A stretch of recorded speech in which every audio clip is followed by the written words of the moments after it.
Did you know that the glycemic index of sweet potato is actually really low? And even when you compare it to other root vegetables, you compare it to yams, you can compare potatoes, it's actually very low in glycemic index, even though it's called sweet potato. This is also why a lot of people actually recommend sweet potato for use for diabetics as a better option than potato, white rice, starches, right?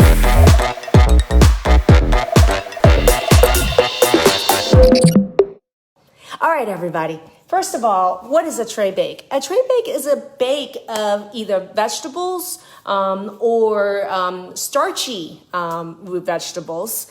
It's really versatile. If you think about just roasting potatoes, that is a tray bake, okay? But how can you take roasted potatoes or roasted sweet potatoes and literally blow the lid of it? And why the hell do you even want to do that is what we're going to talk about today. So I'm just going to go over some ingredients here. It's not hard, guys, all right? I got a bunch of ingredients here. And what I really want to talk about is that there's a big variety, right? Variety is key. Eating the same thing every single time really doesn't help. Like eating the same thing every single time really decreases the nutrient diversity in your diet, number one. And number two is that you're missing out on some really awesome phytonutrients. Phytonutrients, think about it as colors of the rainbow that fight for you. So whenever I make a dish, I make any excuse to put as many colors of the rainbow in fruit and vegetables in it as possible, because that's how you kick ass in healing, is increasing the diversity of phytonutrients in your food. And we can do that with a tray bake. And a lot of alumni are starting to watch. If you're an alumni, if you can let me know you're watching, and let me know if you're an alumni, if you've tried tray bake. It's one of the things I love to talk about in the program, and tell me how you've incorporated tray bakes into your everyday, all right? So I'm just gonna actually talk right here about, instead of potato, potato has a lot of nutrient value, right? But it's interesting, what we find is that sweet potato is actually in some ways a superior, or sometimes sweet potato is sometimes superior, and in some ways surprisingly healthier in some ways, because, for example, did you know that the glycemic index of sweet potato is actually really low? And even when you compare it to other root vegetables, you compare it to yams, you can compare potatoes, it's actually very low in glycemic index, even though it's called sweet potato. This is also why a lot of people actually recommend sweet potato for use for diabetics as a better option than potato, white rice, starches, right? But it is delicious, all right? So sweet potato is very different than yams, and I'm gonna look at how different they look. And yet in the supermarket, they're gonna label these yams as sweet potato. I went to QFC Market earlier today, and they labeled this as sweet potato. It is a yam, and it's red, and it has a label on it that says Garnet. So Garnet yams are not sweet potato. In fact, they're very different plant families. Sweet potato comes from, why am I blanking out? Which family does it come from? Oh, morning glory family, thank you. Okay, yeah, sweet potato comes from the morning glory family. Sweet potato actually comes from the lily family. Did you know that? Actually a tuber from a lily family plant. So nutritionally, yams are way inferior to sweet potato. So one of the first things you can do in remaking that anything with sweet potato, like your sweet potato casserole, is substitute actual real sweet potato instead of the yam. Was that a mind blow hack right there? Okay. And I actually, I do use both, and if you enjoy yams, you can certainly use some yams, but I'm gonna tell you, don't miss the sweet potato. And I'm just gonna go ahead and start peeling a little bit of the sweet potato. And when you peel sweet potato right here, I'm just gonna show you guys. Sorry, my kitchen is a mess, but this is real life, okay? I'm just gonna peel the sweet potato, and if you actually look at peeling the sweet potato, it's not orange like the yams are. Yams are incredibly dark, fleshy orange, okay? And yet, when you look at the sweet potato, even though it's not bright orange, it's really packed full of vitamin A, We tend to think that only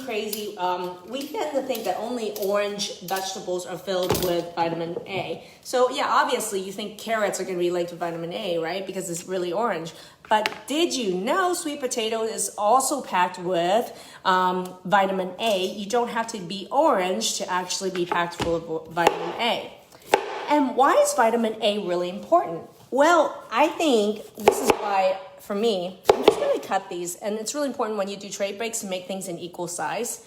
And so I'm looking at, I think the sizing is probably about that big, yay big. You know, I hate measuring stuff. Sweet potatoes kind of taste like yams, but they got a little bit of a firmer texture. And they taste a little bit less sweet. Vitamin A. Why is vitamin A so important? It's a huge part of vitamin. We have vitamin A in the store, but we also have vitamin A as part of our anti-cold flu regimen in our Virus Sure pack. Why is vitamin A so freaking important? Is that it is really helpful in leaky gut. Because it helps mucus cells heal their lining, and mucus cells are the same as what's in the ear, nose, and throat. Okay, so that's why vitamin A is really great for cold and flu prevention and treatment. And then number 2, it's incredible for leaky gut. And it's an incredible vitamin that's really helpful to help your body detox. There's many roles with which vitamin A helps detox, and it's also an antioxidant, so it can have anti-cancer properties. So I love stuff that actually gives you a ton of vitamin A. So don't just be stuck on, it doesn't have to be just a carrot, guys. And why I like carrots, I think that, you know, there are many other ways. So sweet potato is the other way to go. I'm just chopping some up. And I'm showing you guys, I'm just talking and teaching as I go through this, because I can show you that this is not hard. This is not rocket science. This is not hard. This is something that you can do during the holidays with your kids, you know, and even when you have guests over, you can be sitting here chopping vegetables, right? And so this is sweet potato. It's just one of them. And if you really love yams and you want to try some yams in it, feel free to go ahead and add yams in it too. So I'm just putting these together in here, okay? Some sweet potato. Now, garlic, okay? And you can buy fresh garlic. I buy, these are the organic Christopher Ranch ones that I get from Costco, and I put it in the freezer as a bag, so I just pull out as I need to use it. So I always have fresh garlic. And garlic, guys, I mean, I'm just gonna tell you guys, garlic, there's 1,000 reasons why you should be on garlic. And garlic has alicillin in it. It has huge antimicrobial, antifungal properties. And so I actually use garlic as a supplement, and I eat a ton of garlic to actually help my body detox, but it also is antimicrobial. It helps maintain yeast, SIBO, any sort of candida, gut infections at bay by daily use of garlic.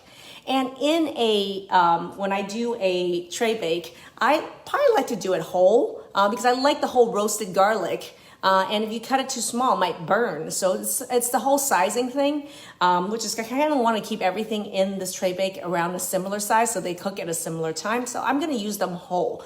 But if you do want, but you're not going to be wrong if you want to put them in slices or you want to chop them up really small as more of a flavoring in around it. That's okay. They'll just get brown. They'll just get a little more brown and roasted, which is also fine. So have fun. Go ahead. And it's okay to go ahead and use garlic in any way that you want. Now, check out onion. Onion, guys, is amazing. Onion is one of the sulfur-containing vegetables, and sulfur actually is really important in what we call phase 2 detoxification of the liver. So eating onions actually helps your body get rid of toxins, okay? And the other thing is, onion is also a prebiotic. Prebiotic feeds the good bacteria in your gut so that they grow and increase in numbers. So eat your onions, right? And this is an organic sweet onion. Root vegetables, I tend to buy organic because root vegetables, things closer to the ground, tend to absorb more pesticide. So these are organic sweet onions, and I cut them into some chunks here, not small, because again, I want to keep things similar size. And I'm just going to dump it in. Okay? So onion. Now, okay, let's talk a little weird or out of the box with some of you, okay? I know I added some carrot and I already talked about carrot, but my gosh, let's talk about beet here, okay? Beets, okay? Buy beets, first of all, buy beets in the whole stalk. Why do I buy beets in the whole stalk is because beet is the most powerful food that you can do, eat or drink the juice of to actually help bile flow from your gallbladder into your intestines. Bile is an important way that your gut actually it's conjugation. It binds certain toxins and carries it out of your body. So some of you with gallbladder problems, you should actually eat a ton of beet or drink beet juice or saute beet greens. So don't just like buy pre-cooked, like you could get them like raw like this. And guys, they come in different colors. Do you know there are purple beets, red beets, there are yellow beets. These are golden, they're called golden beets. So they come in many different colors. And the different colors actually provide different levels of phytonutrients and different kinds, okay?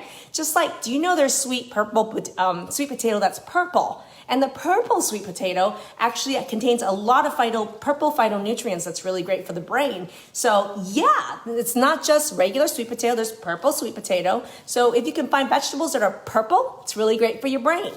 So I use the greens for beets. I saute them and eat them. But for those of you that do juice, I juice these greens as well as a big gallbladder liver detox juice a couple times a week. All right. But anyway, beets. All right. Beets are wonderful roasted. And when they're roasted, they actually really, their sweetness, beets are actually really sweet, by the way. Do you know that most of the sugar, when you buy sugar, in the US, they're made from beets. And so it's beet sugar. So beet is actually very high in sugar. But the thing that's amazing about it, you're like, oh, isn't it a sugar bomb? It's not, because of the high amount of fiber. Okay, beets, when you eat beets, they're very incredibly high rich source of fiber and phytonutrient with all these colors. So I just take the beet, and you can peel it if you like. I don't need to. I find that I just scrub it. So look, this is one I peeled. You can peel it if you don't like it. I was a little lazy on this one. You can peel it a little more if you want. But I don't have to peel it. If you want it super smooth, you can. Like if you don't like the little bit of the rough texture of the outside, you can absolutely peel it like this before you cut it. So there's two ways which you go about it, but I don't tend to mind because I find that once beet is roasted, the outer coating is totally fine. So both options are totally available. And beets are also really high in vitamin C. Vitamin C, you guys already know, is really amazing as an antioxidant for cancer. It's really helped your liver actually detox. Vitamin C is incredible for the respiratory system. Okay, beets also contain something specific called beta-alanes, which is a phytonutrient that actually also is really anti-inflammatory. Okay, so those are some beets right there. I'm just gonna chop it. Is this too much for you guys? Let me know. Is this just the right amount of information, or is this too much information? I'd love some feedback. That'd be great. Amy says she grows the purple colored ones. Yeah, so you got extra brain phytonutrients on those. This one just doesn't have the skin on it, so if you don't like the skin, you can totally peel it like that, no problem, easy peasy, versatile, okay? Okay. All right, great.